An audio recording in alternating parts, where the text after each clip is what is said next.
जी students, हम बात कर रहे थे पहले ग्रुप की और फिर रिंग की, और अभी हम फील्ड की बात करना चाहते हैं। तो थोड़ा सा इसे रिवाइज़ कर दूँ मैं कि ऐसा सेट जो नॉन एम्प्टी हो और वो एक ऑपरेशन के साथ क्लोज्ड हो, से स्टेरिंग के हिसाब से, तो उस ऑपरेशन का एसोसिएटिव ला इसमें होल्ड करता हो, उस ऑपरेशन के हिसाब से इसमें आइडेंटिटी एलिमेंट पाया जाता हो और उसी ऑपरेशन के एतबार से इसके तमाम एलिमेंट्स के इन्वर्सेस भी इसमें पाए जाते हों, तो ऐसे सेट को हम ग्रुप कहते थे। और अगर किसी ग्रुप में कम्यूटेटिव ला भी उसी ऑपरेशन का होल्ड करता हो तो ऐसे ग्रुप को हम एबेलियन ग्रुप कहते थे। और फिर हम रिंग एक ऐसे सेट को कहते थे जो नॉन एम्प्टी हो और दो मुख्तलिफ ऑपरेशन से क्लोज्ड हो। पहले ऑपरेशन के एतबार से एबेलियन ग्रुप हो, दूसरा ऑपरेशन एसोसिएटिव ला उसका होल्ड करता हो, दूसरा ऑपरेशन पहले भी डिस्ट्रीब्यूटिव भी हो, both from left and right sides, तो ऐसे सेट को हम रिंग कहते थे। रिमेंबर स्टूडेंट्स, रिंग में ज़ीरो ज़रूर पाया जाता है, यानी एडिटिव आइडेंटिटी, जो कि ये एडिशन से एबेलियन ग्रुप है। अब एक क्वेश्चन ये आपकी वहाँ बीएससी की बुक में ये एग्ज़ाम्पल के तौर पे कहीं वहाँ पे किया गया है कि जो रिंग का ज़ीरो है वो रिंग के हर एक एलिमेंट से ज़रब खाने के बाद उसे ज़ीरो ही कर देता है। इसकी प्रॉपर्टीज़ भी आप वहाँ से देख सकते हो कि रिंग का जो ज़ीरो है वो कम्यूट करता है रिंग के तमाम एलिमेंट्स के साथ। तो अब इससे आगे ये एग्जांपल्स भी रिंग की हमने देखी थी। अभी मैं फील्ड की डेफिनेशन करने जा रहा था। तो रिंग की तरह स्टार्ट करते हैं कि एक ऐसा सेट जो नॉन एम्प्टी हो, से उसका सेट का नाम एफ़ है, कैपिटल एफ़ है, क्योंकि बाद में हमने इसी को फील्ड कह देना है। दो मुख्तलिफ ऑपरेशन से क्लोज्ड हो, पहले ऑपरेशन के हिसाब से एबेलियन ग्रुप हो।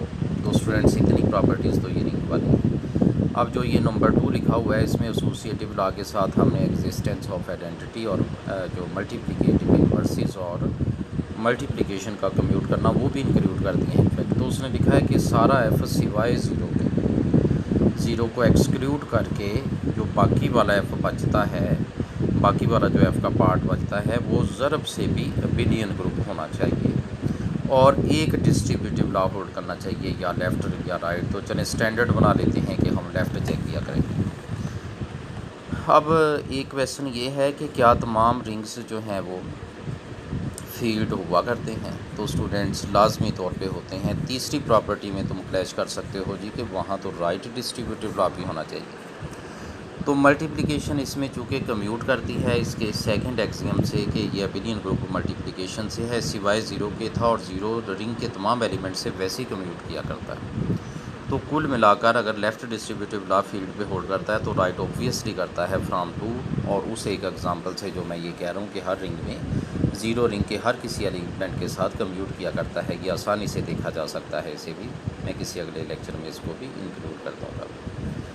तो अभी दोबारा से ये बात कर लेते हैं कि ऐसा सेट जो नॉन एम्प्टी हो, दो मुख्तलिफ ऑपरेशन से क्लोज्ड हो, पहले ऑपरेशन के एतबार से एबेलियन ग्रुप हो, और ज़ीरो के सिवा बात की जाए तो दूसरे ऑपरेशन से भी एबेलियन ग्रुप हो, और फिर दूसरा ऑपरेशन पहले पे लेफ़्ट साइड से डिस्ट्रीब्यूट कर रहा हो, यानी शिफ्ट कर रहा हो, तो ऐसे सेट को हम फील्ड कहते हैं।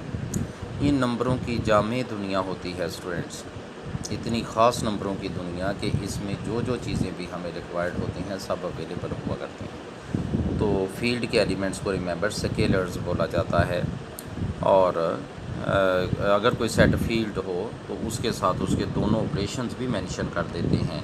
तो यूँ मेंशन करना सेट एफ़ को ही रिप्रेजेंट करता है। तो साथ में वैसे हमने ज़रा वो साथ मेंशन कर दिए कि फ़लाँ फ़लाँ ऑपरेशन के एतबार से ये फील्ड है। तो अब फील्ड की उसने एग्जांपल्स दी हैं कि सेट ऑफ रैशनल नंबर्स भी फील्ड है, सेट ऑफ रियल नंबर्स भी फील्ड है, सेट ऑफ कॉम्प्लेक्स नंबर्स भी फील्ड है, और फील्ड इसके अलावा भी हुआ करती है। अब एक और स्टूडेंट्स उसने एग्जांपल ली है वेक्टर स्पेस की। ये किसी एक सेट पे डिफाइंड नहीं है, अकेले सेट पे ये डिफाइंड नहीं है, बल्कि साथ में स्केलर्स की एक दुनिया हमें रखनी पड़ती है जहाँ से हम कांस्टेंट्स उठा सकें।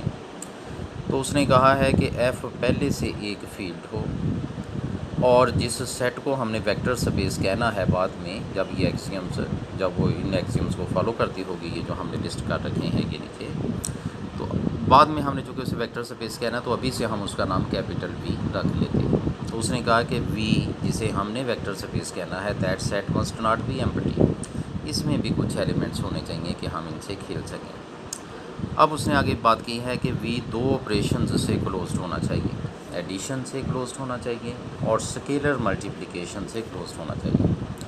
तो पहला ऑपरेशन तो स्टूडेंट्स इसका अपना है वी का, कि वी एडिशन से क्लोज्ड होना चाहिए। दूसरा वी का अपना नहीं है, बल्कि एफ़ और वी को एक दूसरे के साथ कनेक्ट करने वाला ये ऑपरेशन है। इसे आप स्केलर मल्टीप्लिकेशन कह सकते हो। तो क्या कह रहा है वो, कि फील्ड का एलिमेंट इस सेट वी के एलिमेंट्स से ज़रब खाए तो जवाब हर बार वी में ही आए, यानी एफ़ के तमाम एलिमेंट्स वी के तमाम एलिमेंट्स से ज़रब खाकर जितने एलिमेंट्स जनरेट करने चाहिए वो सारे के सारे वी में होने चाहिए। तो रफली स्पीकिंग वी वाले को आप कह सकते हो कि ये जो वी सेट है ये एफ़ को इस तौर पर हज़म करने वाला सेट है, ठीक है। तो ये वी का लोकल ऑपरेशन नहीं है, बल्कि ये एफ़ के साथ उसका कनेक्शन है जिसको वो रिप्रेजेंट करता है। फिर कहता है ये वी एडिशन से बिलियन ग्रुप होना चाहिए। अब स्टूडेंट्स रिमेंबर, गौर से देखो तो एफ़ पर दो ऑपरेशंस हमने डिफ़ाइन किए, एडिशन और मल्टीप्लिकेशन। तो एफ़ के एलिमेंट्स को ए बी वगैरह ए बी सी से डिनोट करेंगे और इनको हम स्केलर्स कहते हैं। रिमेंबर, हर फील्ड में दो मुख्तलिफ एलिमेंट्स ज़रूर होते हैं, एक 0 और एक 1, यानी एक एडिटिव आइडेंटिटी और एक मल्टीप्लिकेटिव आइडेंटिटी। और वी का अपना ऑपरेशन सिर्फ स्टूडेंट्स एक ही है, वी पे हमने अकेला एडिशन डिफ़ाइन किया है। रिमेंबर, ये जो बाद वाला है स्केलर मल्टीप्लिकेशन, वो वी का अपना ऑपरेशन नहीं है, वो वी और एफ़ का कनेक्शन है, ठीक है। तो हम वी के एलिमेंट्स को सिर्फ ऐड कर सकते हैं और फील्ड के एलिमेंट्स को ऐड भी कर सकते हैं और मल्टीप्लाई भी, और यही हमने इन एग्जाम्स में किया। ये देखिएगा, वी के एलिमेंट्स को, ये जो रेड वाले हैं V1 और V2 सिर्फ मैं ऐड कर रहा हूँ, और ये जो ए और बी हैं यानी फील्ड के एलिमेंट्स स्टूडेंट्स, इनको मैं ऐड भी कर रहा हूँ और मल्टीप्लाई भी कर रहा हूँ। और तरतीब हर जगह यही रखनी कि पहले स्केलर लिखना है, बाद में वेक्टर। जैसे हम 5V वेक्टर कहते होते थे, तो पहले स्केलर लिखने का रवाज है, बाद में वेक्टर। तो कहता है ए जब V1 प्लस V2 से ऑपरेट हो तो ऐसे हो जैसे ए V1 से ऑपरेट हुआ प्लस ए V2 से ऑपरेट हुआ। अगर ये ए V1 और V2 एक ही सेट के एलिमेंट्स होते तो स्टूडेंट्स ये लेफ़्ट डिस्ट्रीब्यूटिव लॉ होता, लेकिन अभी ये लेफ़्ट डिस्ट्रीब्यूटिव लॉ नहीं है। वजह उसकी ये है कि V1 और V2 एक सेट V के हैं और ए किसी और सेट F का है जो कि फील्ड है, ठीक है। तो इसे हम डिस्ट्रीब्यूटिव लॉ अभी नहीं कह सकते।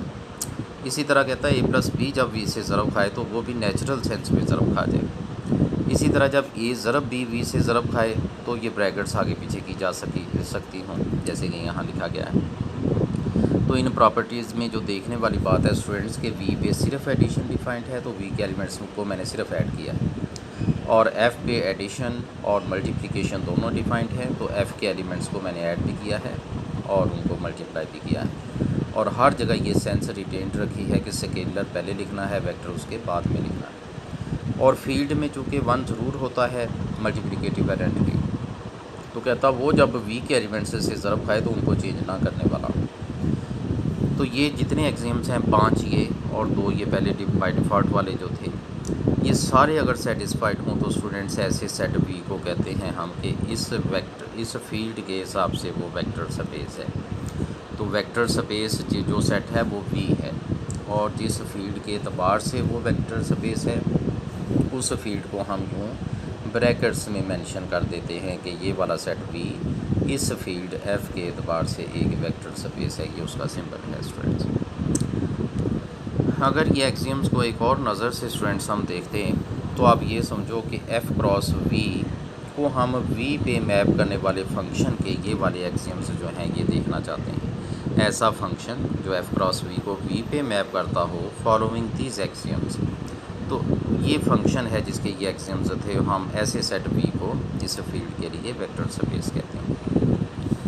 अब उसने यहाँ पर जायज़ा लिया है कि इसके टोटल वेक्टर स्पेस के डिस्टिंक्ट एक्सियम्स कितने बनते हैं। तो एक तो था कि नॉन एम्प्टी सेट हो अंडरस्टूड है स्टूडेंट्स, फिर ये था एडिशन से ये क्लोज्ड हो, स्केलर मल्टीप्लिकेशन से क्लोज्ड हो। तो जब हमने ये बोला था कि वी एडिशन से बिलियन ग्रुप होना चाहिए तो गोया उसके ये वाले एक्सियम्स थे। इनमें नंबर ए जो है ये पहले रिपीटेड है, ये ऊपर ये पहले जो जिसे मैंने क्लिक कर रखा है वो वहाँ पहले लिखा हुआ है, तो इसे मैंने क्रॉस कर दिया कि ये 2 बार हो रहा है, पहले मेंशन है।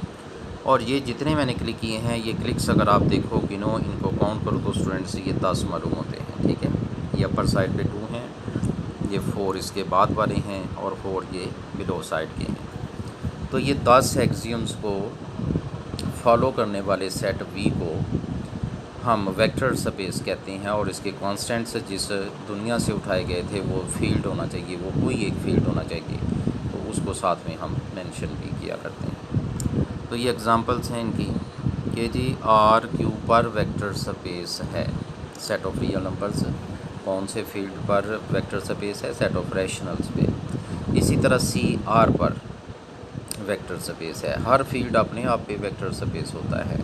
और यूक्लिडियन स्पेसिस यानी आर रेज पावर एन भी आर पे वेक्टर स्पेस है, हर फील्ड एफ के लिए F raise power N F पर वेक्टर स्पेस है, एंड सो ऑन।